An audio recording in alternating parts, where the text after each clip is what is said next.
Luke Skywalker's new Jedi Order, situated on the moon of Yavin 4, had to contend with the daunting task of starting basically from scratch. In the first few years of its existence, only a scant few Jedi from the old Order would resurface to join. The obvious bulk of the new Jedi Order's knights and masters would have to be trained almost solely by Luke himself. The years it would take to make the Jedi Order a viable entity again, in the form it was prior to Order 66 and the Galactic Empire, wasn't lost on anyone, at least Luke himself. If this wasn't bad enough, Luke's new Jedi Order would not be blessed with years of peace and prosperity to aid in building up the Order anew. On the contrary, nearly from its inception in 11 ABY, the NJO would stay in perpetual conflict.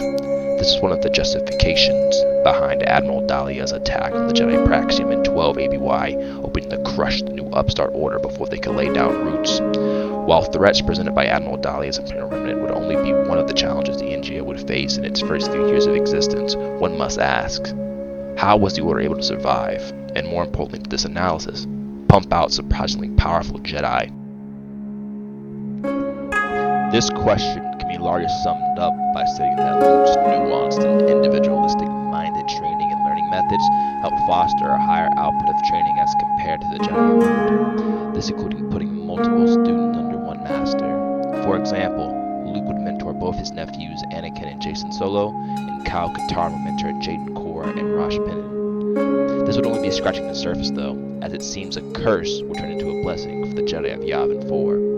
With the lost knowledge of the 7 classical lightsaber forms, Luke, in conjunction with Cam Solusar, the first battle master of the Order, they would develop a quick supplementary form that would be mastered in months as compared to the years it would take to master any of the classical forms.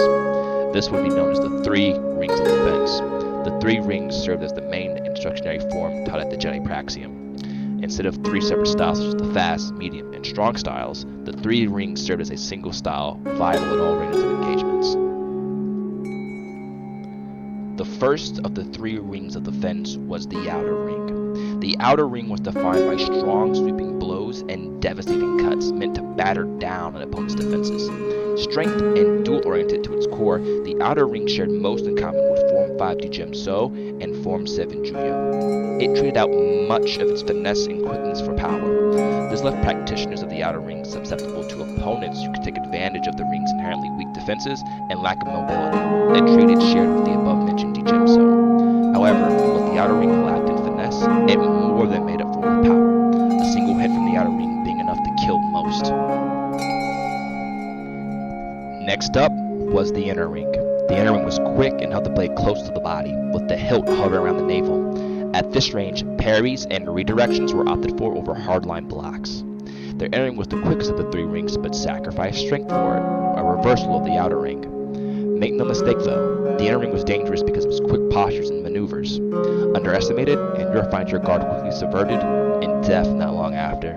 This made the Inner Ring as dangerous for a user as it was for the opponent. This is because the defensive vectors of the ring were so tight to the body that even the smallest miscalculated movement could prove fatal. The Inner Ring seemed to borrow much from Form 2 Makashi and Form 5 variant of Shien, perhaps with a bit of Form 4 Ataru thrown in as well. Makashi with his economic and precise blade work, and from Shien, its defense and blast deflection. Finally, the Middle Ring. As the saying goes, jack of all trades, master of none.